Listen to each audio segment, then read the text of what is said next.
Great. So, welcome to episode 18 of the Banking Podcast. I'm one of your co hosts, Zack Miller, editor in chief at Tearsheet.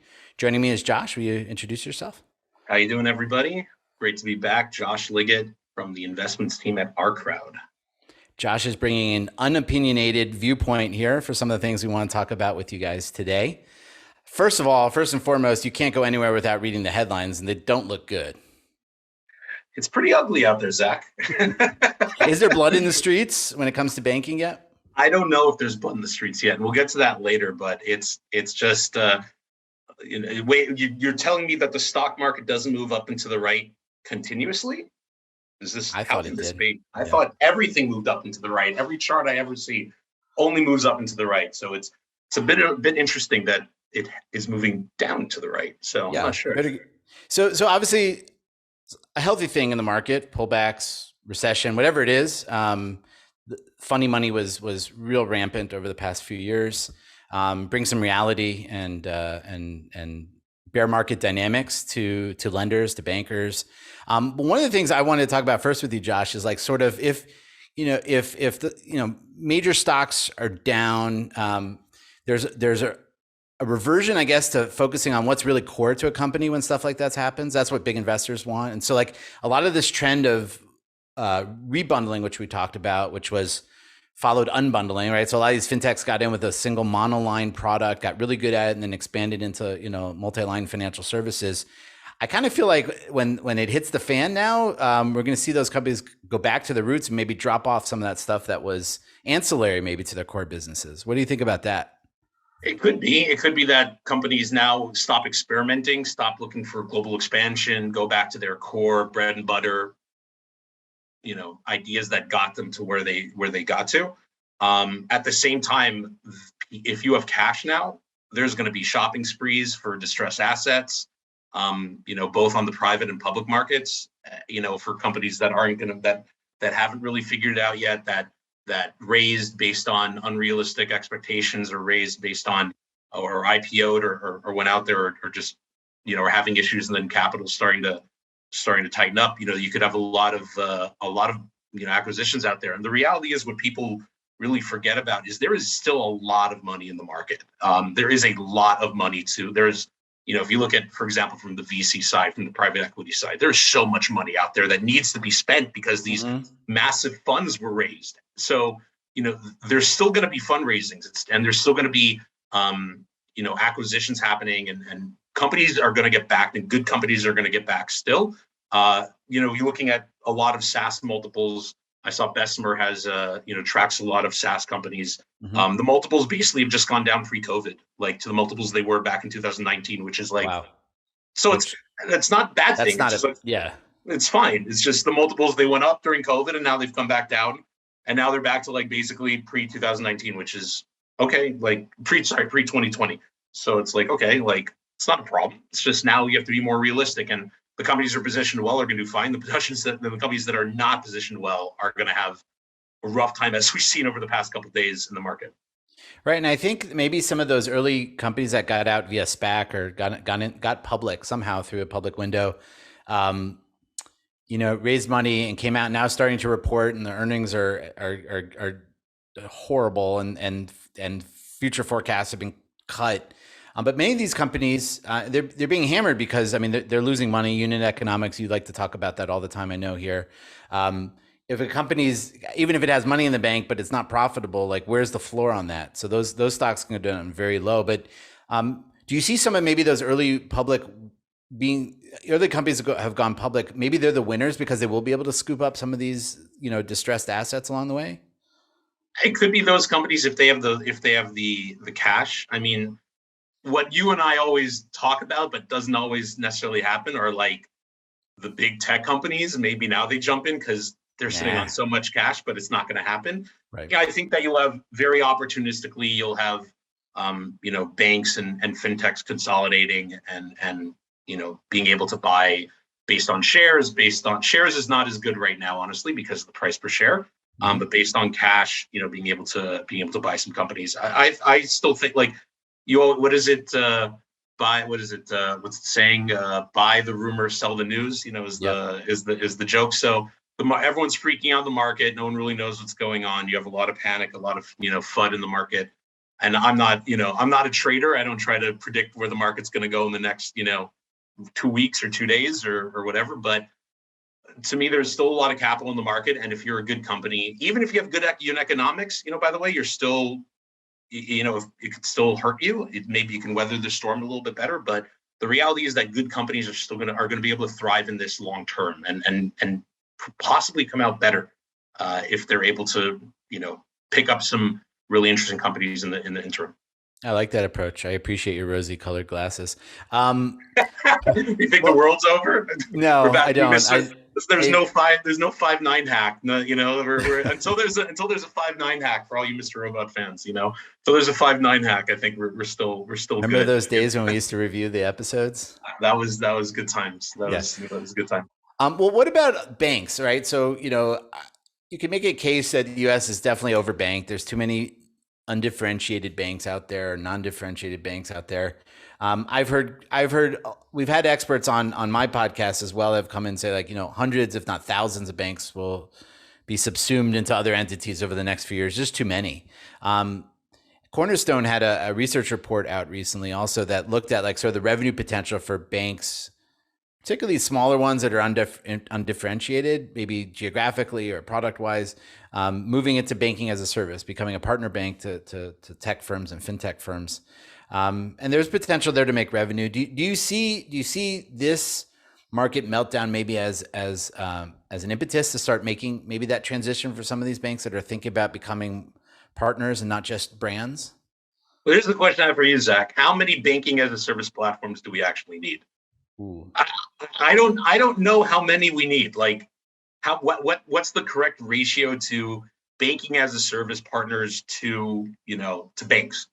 I don't. It's not 1-to-1. It's not 1-to-1. It's not infinity to 1. There's gonna be more than one banking as a service platform.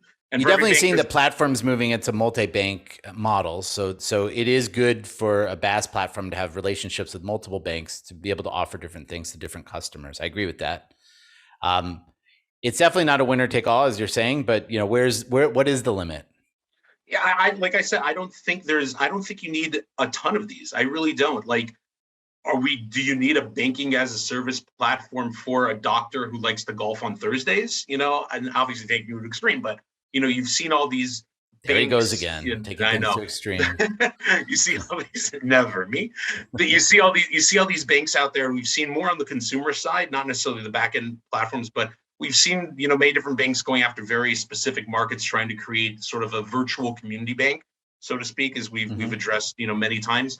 So now the question is, does that company try to hitch its wagon to a larger player and become a subsidiary of one of the giants, and then the larger banks just get bigger? Or are they going to say, hey, we're going to do banking as a service for other fintechs that want to deal with our tiny market? To me, that second doesn't make sense. They're going to have to figure out they're going to have to get more. They're going to have to just not deal with one tiny segment of the market. If they're going specifically on the banking as a service side, they're going to have to do more than that. So that's why I think sure, are a bunch of banks going to go for the banking as a service route? Yeah, absolutely. If all of them do, then we'll just have the same thing where there's too many banking as a service platforms, and now they have to buy each other, or they have to consolidation. Consolidate the consolidation.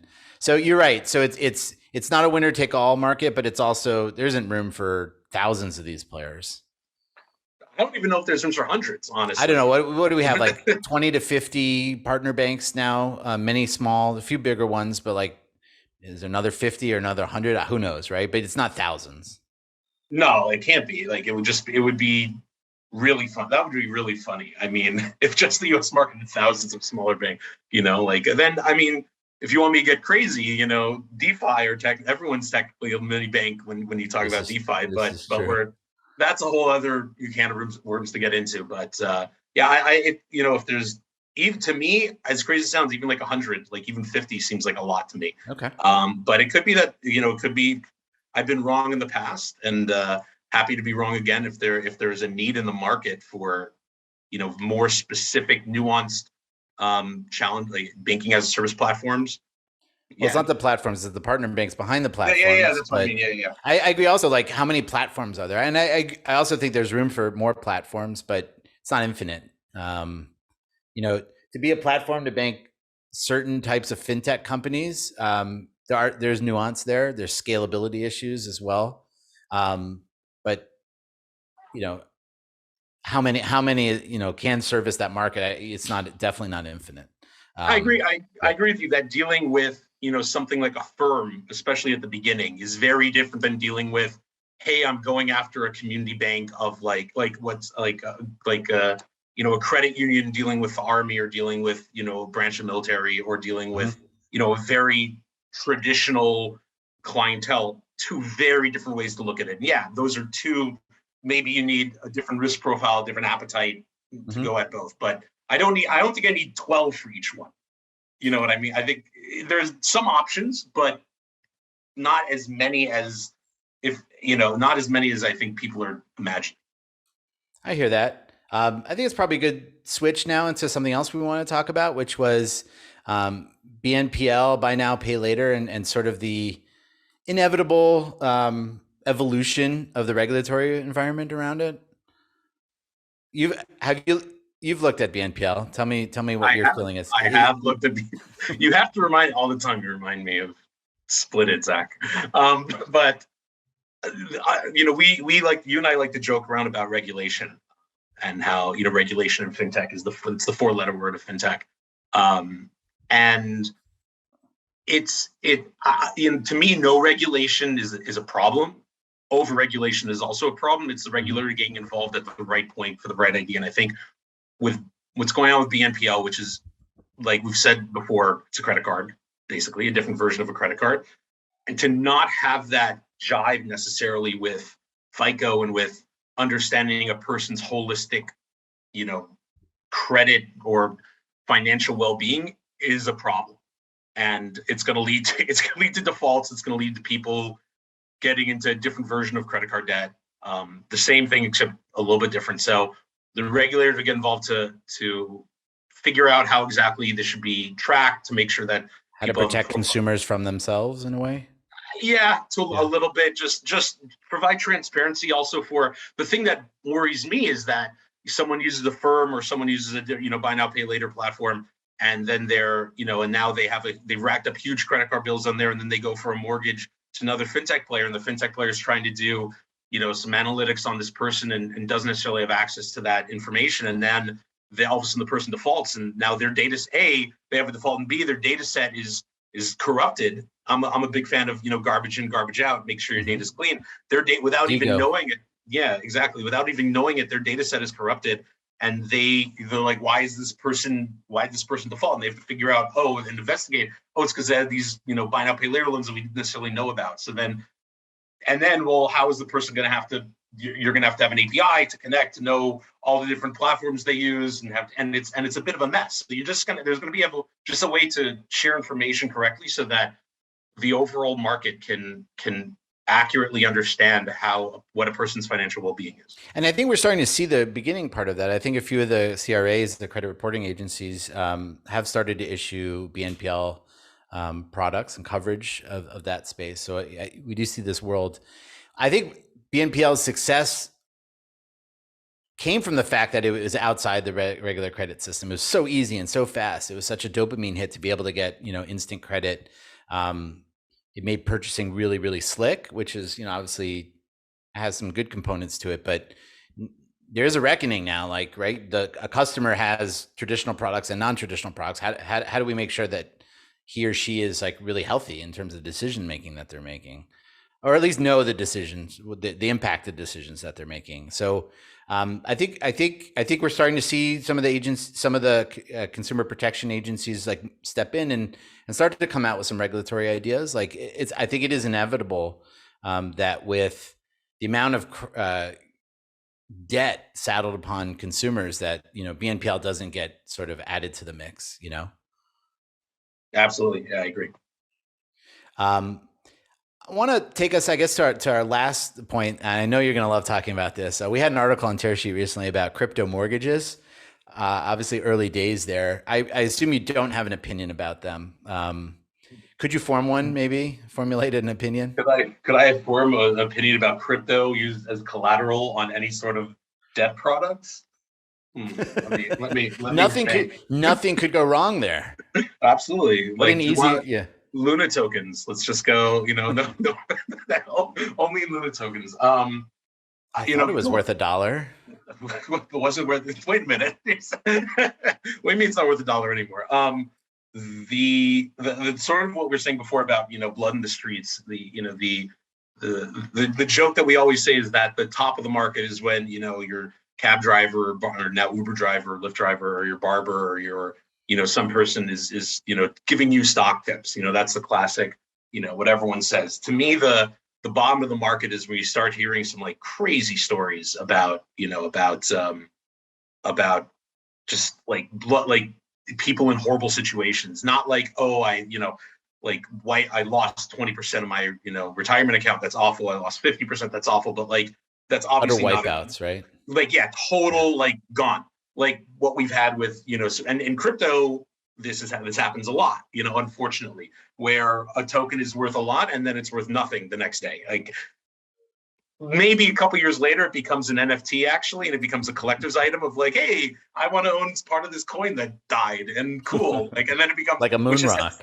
Yeah, which happened actually with Moon, with buying ownership of the Moon. It happened with those tokens, which is really funny that you said Moon Rock also. Nice. But what I remember in the last crypto crash was people who'd been trading and playing the market, the entire year during the bull run. I think it was back in like 2018, when we had that big monster up and then down, which is nothing compared to where we're at right now. People had been playing the market and had been just going in and out of crypto so much, they'd accrued a ton of short-term cap gains, taxes on themselves. And then the crypto market crashed. And as soon as the crypto market crashed, they realized that they had to liquidate their entire portfolio just to pay for the taxes on what they had accrued. And so people literally got wiped out. Like money's gone, even sometimes more, and the idea of a margin call on my house based on Bitcoin, or Ethereum, where, Bitcoin or Ethereum can't move too much. It's down. I was looking at it earlier, I think from like 6 months ago, it was at 40,000. You're talking about now it's at around the 30s. You're talking about a 20%, a 20% change on a house where you're talking about being over collateralized already. It could be a situation where you have a margin call on somebody and I have to come up with, 20% of my entire mortgage in Bitcoin, or else they foreclose on me. And that's scary. And to me, that's not where, there is some place for Bitcoin as an asset. And we've actually, we've looked into trying to figure out how to better bridge those gaps and to better measure, the understanding of how to value crypto long term when in the realm of traditional finance, which is CeFi. That's the term. CeFi versus DeFi. And it's something that is, we're still so early. And so for people who have a ton of crypto, I think that's what I saw in the article. For people with a ton of crypto, yeah, it's great. Yeah, like, why not? Don't have to liquidate. You have it anyway. Don't have to worry. I have it, so I don't have to stake it. It's fine. I want to be able to use this as collateral, but I don't want to. That is a great reason, and that's where we invested in a company who's basically working on making sure that money is clean. That the money that Bitcoin is clean, and that it's really your Bitcoin, and that because there is a lot of anonymity there, so you wouldn't even you could put it into a wallet that's locked, make sure everything's an escrow account, whatever you'd want to do, that's fine. The company's called Crypto Proof, by the way. So not to like yes to toot your horn and their horn. Exactly. To shout out to them, great guys. It's for somebody who's got 3% of their portfolio in crypto and says, hey, I'm going to go and put crypto on my, what could go wrong? This is totally fine. That's sorry, just kids. Daddy made an unhypothecated mistake. What about mortgages to buy land in the metaverse? Are you doing that? Only if you're leveraging up. Only Elon Musk is doing the tokens. If Elon Musk is doing the tokens, then I'll do it. If not, then yeah. I was curious. I only invest in in metaverse companies that have houses on Mars. I only I don't do Earth real estate. I only Earthbound, do Earth linked. yeah, no, Yeah, I understand. only intergalactic real estate on NFTs, but and for the metaverse. But yeah, I mean, it's that would be really funny for people to use Bitcoin as collateral on an NFT for a mortgage on the metaverse property. Zach, that's beautiful. I love that. Yeah, that we couldn't get into any trouble with that. The very stable market. Let's create a derivative of that. I'm sure it's going to be derivatives. Yeah. It's what's interesting is just, maybe to bring it back full circle, like there is so much new stuff going on, particularly in DeFi, which in a way, I know we talk about sort of bank chain. We have our bank chain, the Tearsheet's bank chain conference coming up, and there is an intersection, but it is really still like the traditional banking system is nowhere near really thinking about a lot of those things that's happening in DeFi. And it's a whole world, it's a whole nother world. Like we're not, it's two languages that are being spoken at the same time. I don't think we're anywhere near seeing, outside of maybe crypto trading or custody, but like anything really transformative happen to the financial system through the intersection through the traditional financial system. It's amazing to me that we're not really close at all. I think there's two parts of it, right? The first part of it is the fact that there was long ago, I think TechCrunch did like a 6-part series on like the creation on Bitcoin and Ethereum.